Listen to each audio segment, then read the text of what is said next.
Have you ever lost a friend without losing them? Like they're still alive, still posting on Instagram, still showing up to the same places. But something between you just died, quietly, without a funeral, without even a goodbye. And the worst part? You don't even fully know what killed it.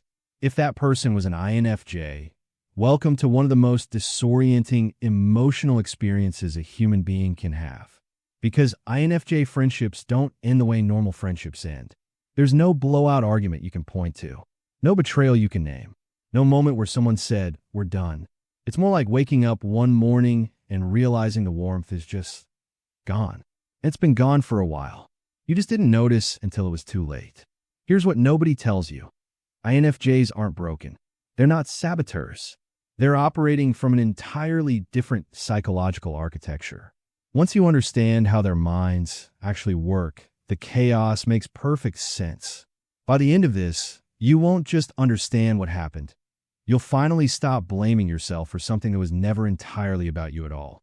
1. The consciousness blueprint. INFJ isn't just a personality label. It's a radically different operating system for processing reality. Most people interact with the world in layers. First comes what they hear, then they think about it. Sometimes they feel something about it. But INFJs don't experience reality sequentially. They're simultaneously absorbing your words, reading your body language, detecting contradictions in your story, sensing your emotional state, comparing it against their values, all while appearing to just have a casual conversation. Imagine running continuous background diagnostics on every human interaction. That's an INFJ's baseline experience. So when they know you're anxious before you've admitted it to yourself, they're not psychic. They're just reading signals that exist everywhere, but which most people's brains filter out as irrelevant. The introversion component is critical here. It doesn't mean they're antisocial. It means that this constant high-level data processing is exhausting. Every conversation is labor. Every social gathering is like running a mental marathon. So they disappear into silence not to punish you, but to recover. And their intuition?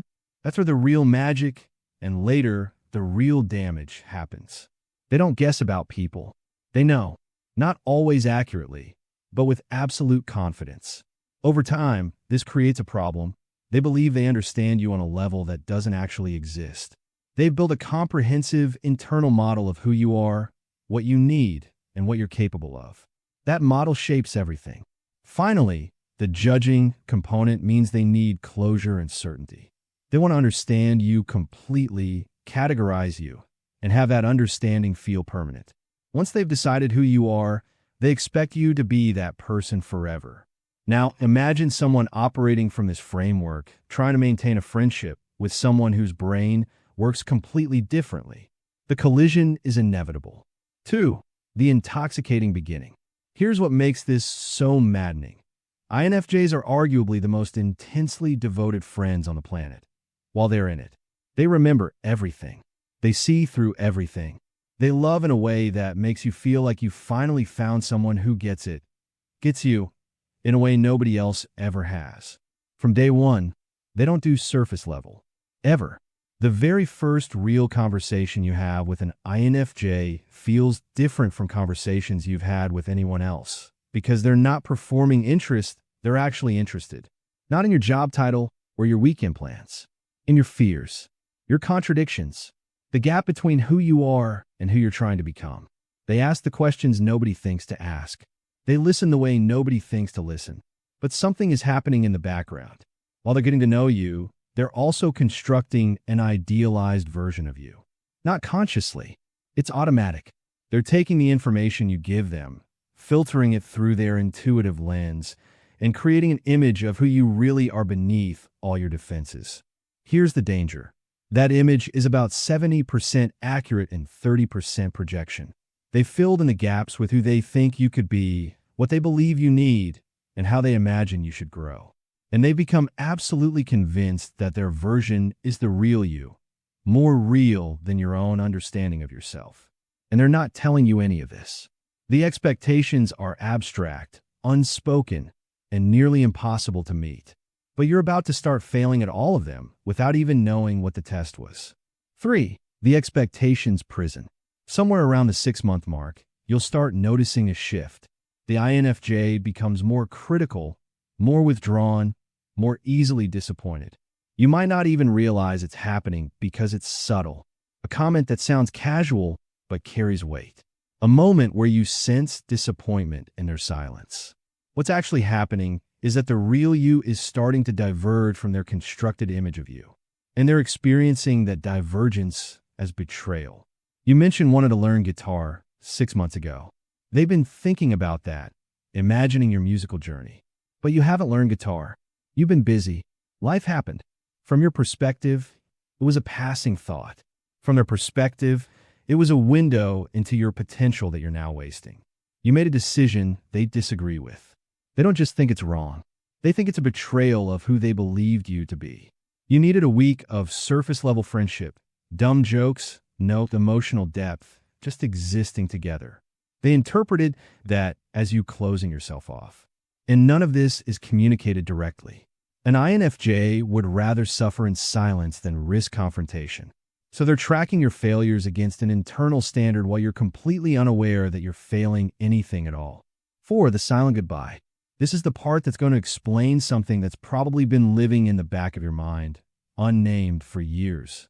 The INFJ door close is the most quietly devastating thing this personality type does, and it's devastating precisely because of how invisible it is.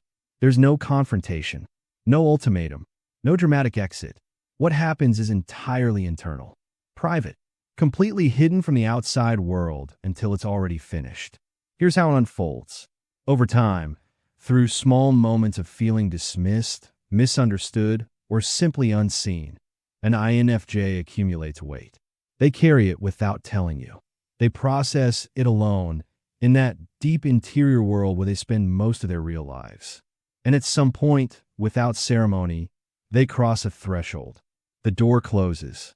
From your side, it looks like a friendship slowly going cold.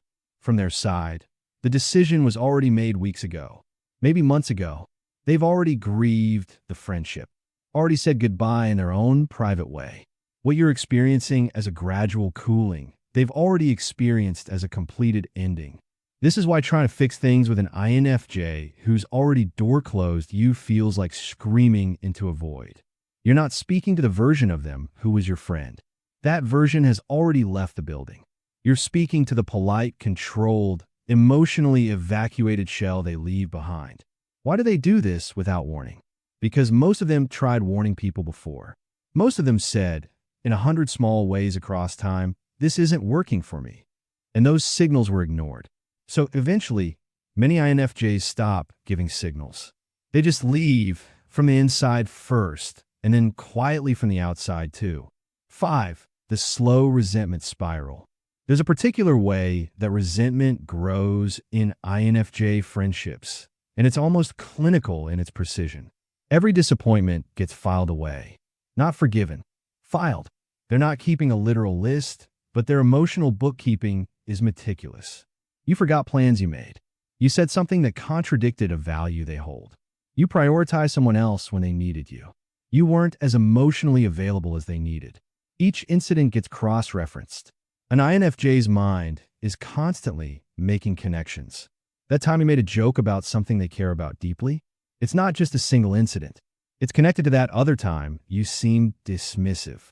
And that time you were too busy to talk. They're connecting these dots into a pattern. And the pattern is you're not who they thought you were, and you don't care about them the way they care about you. But there's a strange delay in this process. The resentment builds silently. You're completely unaware it's accumulating because they haven't told you about any of it. They're smiling while they're disappointed. They're warm while they're withdrawing. They're present while they're mentally leaving. Then something happens, usually something small. Maybe you make a comment that, by itself, would be forgettable, but it's the final thing. It lands on top of a mountain of accumulated grievances that you don't even know exists. And that's when everything changes. 6. Loving everybody burns them out. Pay close attention here, because this is the paradox at the absolute center of the INFJ friendship experience. INFJs don't just feel for people. They feel as people. Their empathy is so finely tuned that when you're in pain, Something in their nervous system genuinely resonates with it. They're not just sympathetic, they're absorbing. Your stress becomes part of their mental load. Your grief sits in their chest alongside their own. Your anxiety shows up in their body even when they never consciously chose to carry it. This makes them the most extraordinary emotional support a person can have. For a season. But the math eventually stops working. When you're a person who absorbs the emotional weight of everyone around you, consistently, across multiple friendships, over months and years, you reach empty.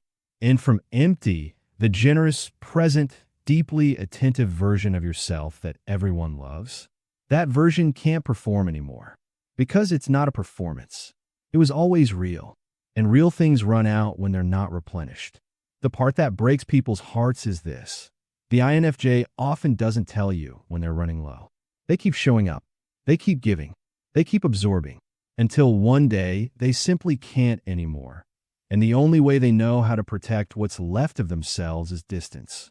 So what looks like coldness from the outside is actually someone quietly trying to survive. 7. The communication catastrophe.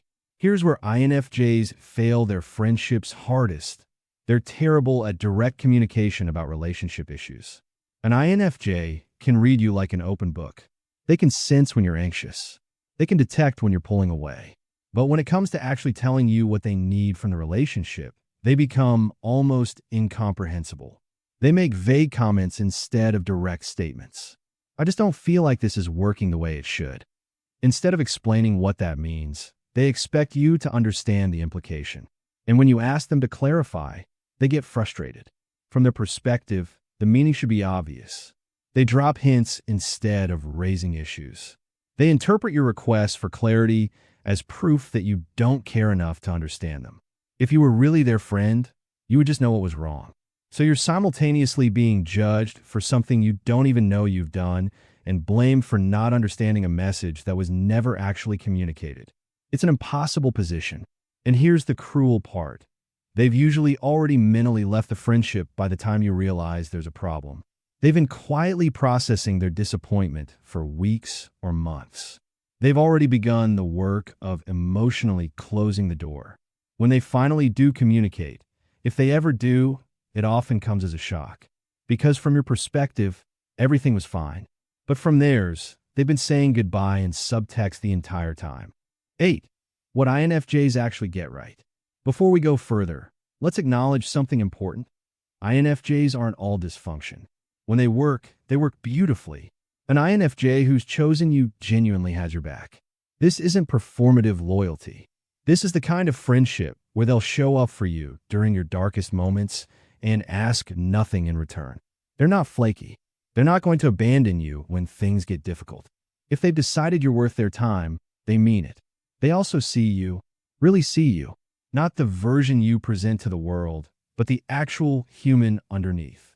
They notice when you're struggling before you admit it. They remember the things that matter to you. They take your growth seriously. In a world of superficial connections, that's rare. When they love you, they love completely. There's no half measures with an INFJ. They're all in or all out. And when they're all in, you feel genuinely supported by someone who believes in your potential with a certainty you can't quite believe yourself. The problem is that all of these beautiful qualities come packaged with their difficult ones. You can't get their depth without their intensity. You can't get their loyalty without their high expectations. You can't get their ability to see you without their tendency to judge what they see. 9. Making it actually work. So is it possible to have a healthy, lasting INFJ friendship? Yes, but it requires honesty from both sides. If you're friends with an INFJ, ask them directly what they need, not in a general way, but specifically. What does loyalty mean to them? What does authenticity look like to them? What do they consider a betrayal? Make them articulate it, because they cannot hold you to standards they've never communicated. Communicate your own limits clearly. Tell them you're not going to be available every moment. Tell them you need lighter conversations sometimes. Tell them you're going to make choices they disagree with, and that doesn't mean you value the friendship less. You need them to understand that your style is different from theirs, and that's okay. And when you sense tension, Address it immediately. Don't wait for it to build.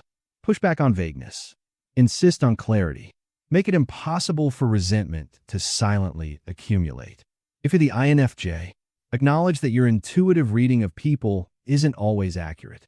That person who seemed inauthentic might have just been tired. That person who forgot something important might just have a bad memory, not a character flaw. Hold your judgments more loosely. Learn to communicate directly. Your friends cannot read your mind. Vague hints and subtle comments don't count. You have to actually say the words. And accept that people are going to disappoint you sometimes. That's not betrayal. That's just being human. Learning to work with that instead of closing doors because of it will save your friendships. Conclusion. Here's what it all comes down to. INFJ friendships are not casual. They were never designed to be. They are built from the very first real conversation for depth, truth, vulnerability, and mutual transformation. And when all of those things are present, being friends with an INFJ is one of the most profoundly nourishing human experiences available. The impossibility people feel isn't about the INFJ being too difficult or too broken or too much. It's about the gap between what that depth of friendship actually requires and what most of us, carrying our own wounds, our own limitations, our own fear of true exposure, can consistently offer. If you've lost an INFJ and you're still carrying that particular kind of grief, that hollow, confusing ache of a connection that felt more real than most, but ended without ceremony, hear this. It wasn't a referendum on your worth. It was a collision between what was and what was needed. Sometimes two people who genuinely care about each other still can't build a sustainable bridge between their worlds. And if you still have an INFJ in your corner right now, here's what actually keeps them. Show up without a mask. Bring your real questions, your real doubts, your actual unfinished self. Let them have space without calling it rejection. Say the hard thing when something feels off. They've already sensed it and are deciding what it means. And keep growing. Stay in motion. Because the one thing that consistently holds an INFJ's attention across years is the unmistakable sense that the person in front of them is genuinely, courageously becoming. They don't need you to be perfect. They need you to be real. And maybe that's the most important thing this leaves you with. The reason INFJ friendships feel impossible to hold on to isn't that they demand too much. It's that what they're asking for, total honesty, genuine growth, real presence, is something most of us have been quietly, unconsciously running from our whole lives. The friendship isn't impossible. The vulnerability it requires just feels that way. Until it doesn't.